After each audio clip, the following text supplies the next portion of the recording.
संगीत मराठी.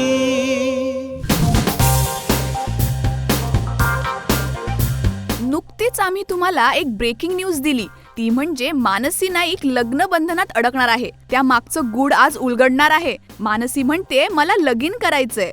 हो, ती चक्क म्हणते तिला लगीन करायचंय. तर या लग्नघाईमध्ये मी सुद्धा आता ठामपणे उभी आहे. आणि हो, माझंही वय झालेलं आहे लग्नाचं. अहो, झालं असं की 7 मार्चला मानसीचं नवीन गाणं मला लगीन करायचे लॉन्च करण्यात आलं आणि मराठी सिनेसृष्टीत एक नवीन खळबळ झाली. प्रसिद्ध कोरिओग्राफर सिद्धेश पै या गाण्यात तिच्यासोबत थिरकताना दिसणार आहे. एवढंच नव्हे तर बॉलिवूडचे स्टार कॉमेडियन जॉनी लिव्हर सुद्धा या गाण्याने मराठीत पदार्पण करणार आहेत. आणि आश्चर्याची गोष्ट अशी की त्यांनी रॅप देखील केलाय. ऐकूया त्यांच्याच तोंडून त्यांचा अनुभव. अरे फर्स्ट क्लास अनुभव होता. मस्त गाणं फर्स्ट क्लास झालं. आपला सिद्धेशने कंपोज केला, तो नाचला पण त्यांनीच करून घेतलं जे काय आहे. आणि स्वरूपनी बोलला मला याच्यामध्ये रॅप गा. मी रॅप पण गायलो आणि रॅप पण केलो. डान्स काय सगळं मिक्सिंग काय ते करून घेतलेलं. बट मला मजा आली. मला लगीन करायचं आहे हे जे गाणं आहे तुम्हाला आवडेल, बघा आणि एन्जॉय करा. 2 दिवस काम केलं first class. Enjoy the song. Marathi movie Govinda आणि मी दोघं एकत्र काम करणार आहोत. गाणं तुम्हाला आवडेल कारण ही मला लगीन करायचं जे गाणं आहे याच्यामध्ये डान्स कंपोजिशन फार चांगलं आहे, गाणं चांगलं आहे आणि कॉमेडी आहे, सगळं काय मिक्स मसाला आहे आणि तुम्हाला आवडेल. बघा आणि एन्जॉय करा, ऐका. नाही काय डिफिकल्टी नाही, काय आपला पिकअप सॉलिड आहे. त्यामुळे काय प्रॉब्लेम नाही. ह्या गाण्यात तिघांचेही लुक्स एकदम हटके असे आहेत. त्यांनी खूपच धमाल केली आहे असे दिसून येते. या गाण्याला आवाज लाभला आहे तो स्वरूप भालवणकर आणि आदर्श शिंदे यांचा. हे सुपर कूल गाणं लिहिलंय स्वरूपच्या पत्नी म्हणजेच रोशनी भालवणकर यांनी. ऐकूया त्याचे अनुभव आणि शूट दरम्यानचे किस्से. जॉनी लिव्हर जी हे महाराष्ट्राची, मुंबईची पहचान आहे. जरी मराठीमध्ये खूप दिग्गज असले तरी आपण जेव्हा मुंबईबद्दल बोलतो तर पहिलं डोक्यामध्ये असे गिनेचुने नावं येतात. सलमान खान, मुंबई का बंदा आहे, किंवा जॉनी लिव्हर त्यांच्यामधले एक असं आहे. तर मराठी गाणं, आणि आम्ही कित्येक वेळा शोजमध्ये जाताना बघितलं जॉनीबाई ज्या स्टाईलनी मराठी जे एक मुंबईया किंवा महाराष्ट्राची जी त्यामध्ये जी एक झलक येते, फ्लेवर येतो, असे शब्द आम्ही गप्पा गोष्टी करतो. आणि रॅप करणं एवढं सोपी गोष्ट नव्हती आणि ती जॉनीबाईंनी इतकी उत्तमरित्या निभावली आहे. आणि दुसरं कुठलं ऑप्शनच नव्हतं. या कॉमेडी गाणं आहे, एनर्जेटिक गाणं आहे, डान्सिंग गाणं आहे. He is a very good dancer.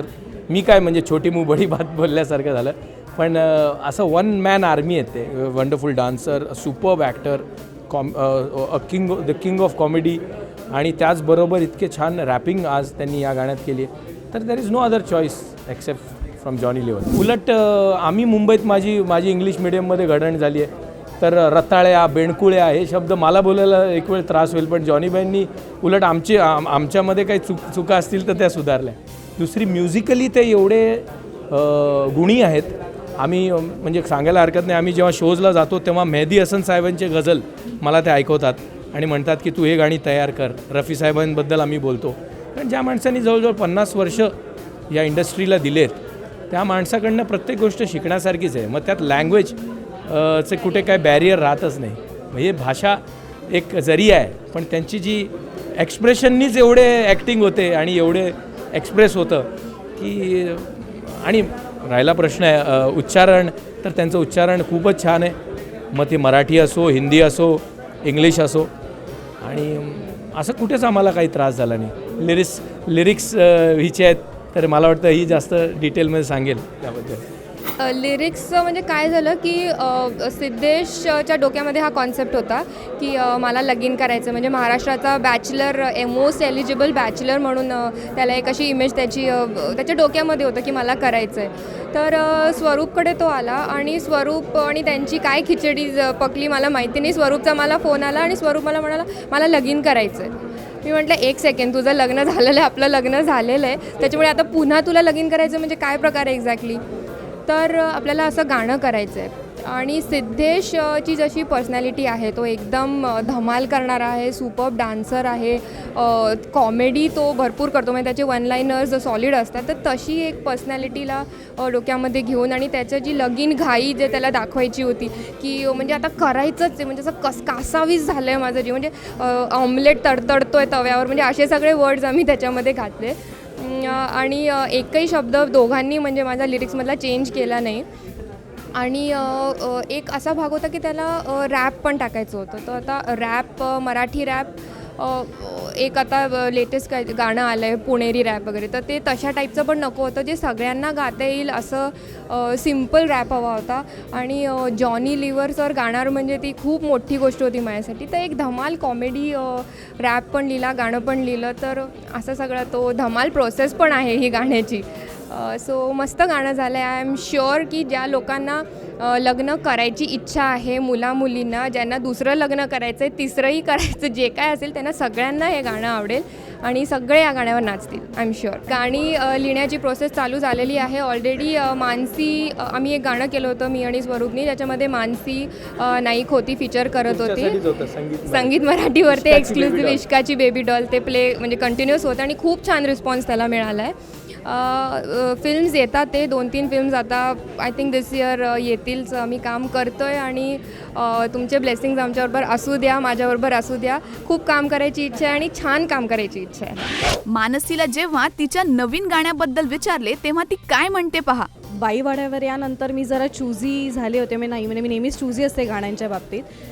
पण मला लगीन करायचं हे गाणं जेव्हा माझ्याकडे चालून आलं तेव्हा मला असं वाटलं की नाही, I had to be a part of it. त्याच्यामुळे सध्या फक्त मला लगीन करायचं आहे.